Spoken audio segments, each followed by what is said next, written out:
Assalamualaikum, halo sahabat, ketemu kembali dengan saya, Dr. Ian.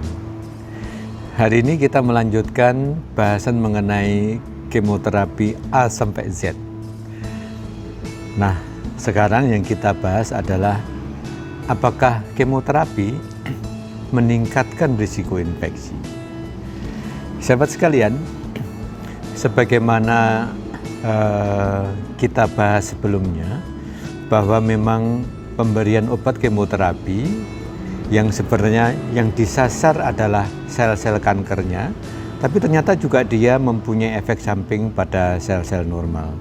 Walaupun efek samping itu semua adalah bisa dilakukan tata laksana yang baik, manageable artinya. Yang khusus kita bahas hari ini adalah pemberian kemoterapi ternyata memang bisa menyebabkan atau meningkatkan risiko seseorang mendapatkan infeksi. Sahabat sekalian, ketika kita akan memberikan kemoterapi, seperti bahan sebelumnya, kita ada tahapan persiapan. Nah, persiapan yang kita bahas adalah pemeriksaan darah, karena ini berkaitan dengan risiko infeksi. Khususnya adalah bahwa pada pemberian kemoterapi itu ada beberapa komponen darah kita yang terdeplesi atau tertekan jumlahnya. Kita bahas satu persatu. Pada pemeriksaan darah, yang pertama diperhatikan adalah kadar hemoglobin. Kadar hemoglobin normalnya sekitar 12 gram per sen. Nah, kalau hal ini misalnya rendah, misalnya di bawah 10 atau bahkan terjadi anemia yang berat di bawah 5 dan sebagainya, bagaimanapun juga ini akan meningkatkan atau memberi peluang terjadinya infeksi. Karena hemoglobin ini adalah suatu zat yang mengangkut oksigen untuk metabolisme yang sehat suatu sel.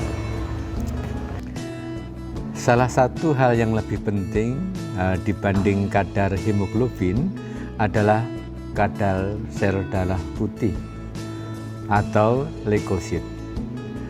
Keadaan yang meningkatkan risiko infeksi apabila kadar leukosit itu turun disebut leukopenia. Kenapa? Karena sebenarnya sel-sel darah putih inilah adalah komponen dari darah yang memang berfungsi terutama untuk menahan atau untuk menghilangkan, mematikan berbagai kuman patogen. Sehingga kalau ini turun tentunya meningkatkan risiko infeksi. Kemudian yang lain lagi adalah lebih detail lagi mengenai sel darah putih adalah rendahnya kadar sel neutrofil. Jadi sel neutrofil adalah komponen dari sel darah putih yang memang berfungsi untuk menghilangkan atau menjaga tubuh dari infeksi. Nah, kadang-kadang pasien jatuh ke istilah kita febrile neutropenia.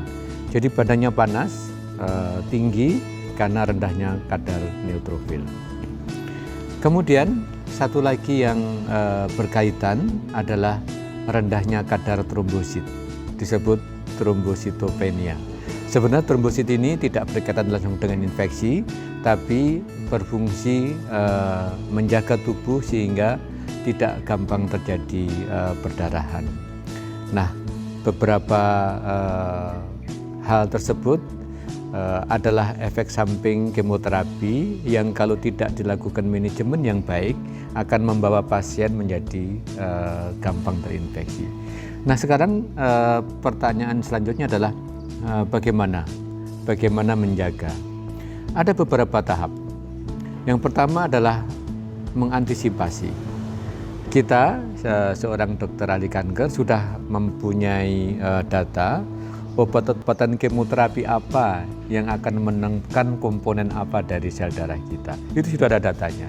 Sehingga kalau kita memakai obat A, maka kita sebaiknya menambahkan suatu obat tertentu sehingga tidak jadi penurunan.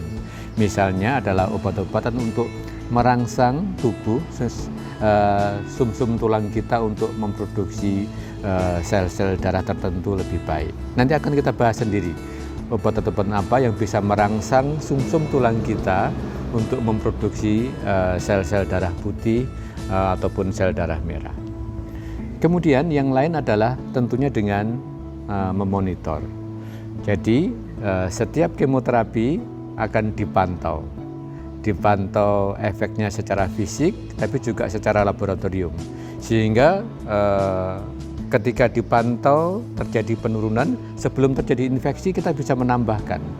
Jadi bisa menambahkan obat, menambahkan trombosit, atau misalnya menambah transfusi darah sehingga infeksi tidak terjadi.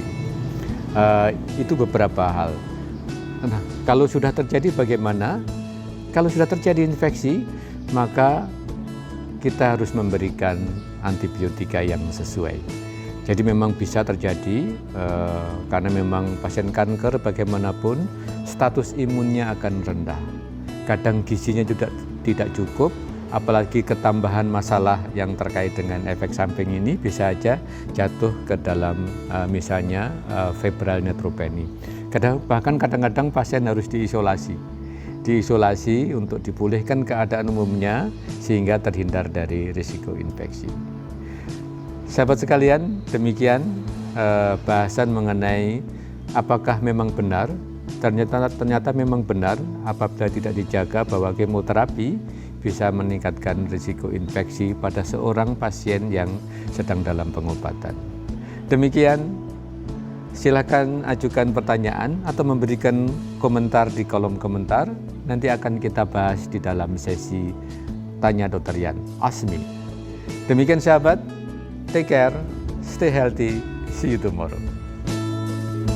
Mari dukung channel ini dengan memberikan like, share, comment, and subscribe.